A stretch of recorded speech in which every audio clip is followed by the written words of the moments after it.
एक और चुनाव में भाजपा का सूपड़ा साफ, विपक्ष ने लहराया जीत का परचम, विपक्षियों में भयंकर जश्न। दोस्तों, असदुद्दीन ओवैसी की पार्टी एआईएम कहने को तो पहले आंध्र प्रदेश अब तेलंगाना की पार्टी है, लेकिन हैदराबाद से बाहर कभी विस्तार की सोची ही नहीं। तेलंगाना से बाहर यूपी, बिहार, महाराष्ट्र समेत 20 राज्यों में चुनाव लड़ने गए जरूर, लेकिन राजनीति टिकाऊ नहीं रही। ये जरूर किया कि देश में चाहे किसी की भी लहर हो, हैदराबाद में किसी को हाथ रखने नहीं दिया। तेलंगाना की राजनीति मुसलमान बहुल हैदराबाद असदुद्दीन ओवैसी और अकबरुद्दीन ओवैसी का किला रहा है। 2024 के लोकसभा चुनाव में बीजेपी ने हिंदुत्व फेस माधवी लता के जरिए ओवैसी को हैदराबाद से उखाड़ने की चाल चली, लेकिन दांव उल्टा पड़ा। माधवी लता हार गई और फिर ओवैसी का कब्जा हो गया। दोस्तों, करीब 9 महीने बाद फिर हैदराबाद में चुनाव हुए, सीधे बीजेपी और एआईएम के बीच, लेकिन नतीजा ऐसा आया कि हलचल मच गई है। तेलंगाना विधान परिषद में एमएलसी की एक सीट हैदराबाद लोकल अथॉरिटी यानी कि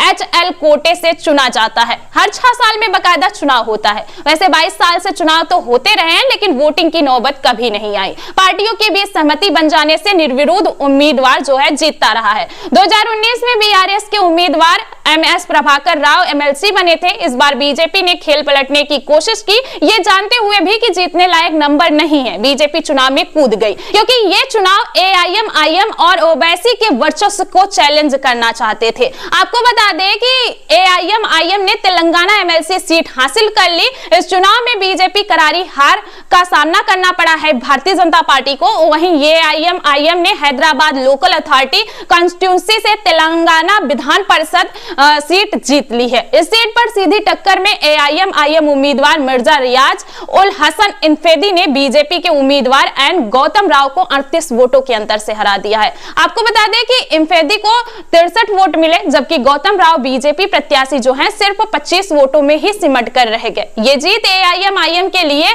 इसलिए अहम मानी जा रही है क्योंकि अगले साल की शुरुआत में ग्रेटर हैदराबाद म्युनिसिपल कॉर्पोरेशन के चुनाव होने हैं। एआईएम पिछले 4 दशकों से ये नगर निगम जो है यहाँ शासन करती रही है, या कहें कि किंग मेकर की भूमिका निभाती रही है। इस चुनाव में कुल 112 मतदाता थे, जिनमें से 88 लोगों ने मतदान किया, जो हैदराबाद जिले के कॉर्पोरेट, सांसद, विधायक और विधान परिषद सदस्य हैं। एआईएम के पास 49 वोट थे और कांग्रेस के 14 वोटों का समर्थन भी उससे मिला, जिससे जीत पक्की मानी जा रही थी। वहीं आपको बता दें कि बीआरएस के 20 मतदाताओं ने चुनाव से दूरी बना ली, यानी मतदान नहीं किया। मतदाताओं में 81 कॉर्पोरेटर और 31 नामित सदस्य शामिल थे। आपको बता दें कि 9 सांसद, 15 विधायक और 7 एमएलसी।